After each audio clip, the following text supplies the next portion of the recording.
அளவுக்கு நான் முக்கா பங்கு அப்படின்னு உள் ஓலை எழுதி அனுப்பினார்கள்.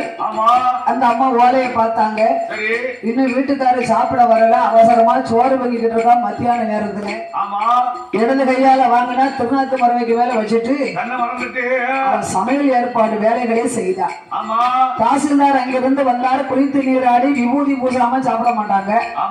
திருநாத்து மரவில போய் கைய வைக்காம அந்த ஓலையை பார்த்தா. உள் ஓலையும் பார்த்தாரு, வெளி ஓலையும் பார்த்தாரு. ஏ சண்டாளி,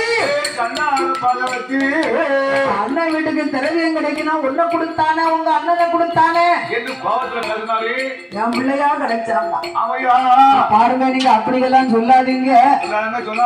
எங்க அண்ணன் புத்தி கட்டவன், நான் அனுப்புவேனா என்று அவள் மாந்திரவாதி ஈக்கி வண்ணாப்புள்ள வீட்டிலே வந்து மை வாங்கி கொண்டு பிள்ளைவாள் பத்திகளா கடுங்காப்பில போட்டு கொடுத்தாத்தான் கருப்பு கலரு மாறாது.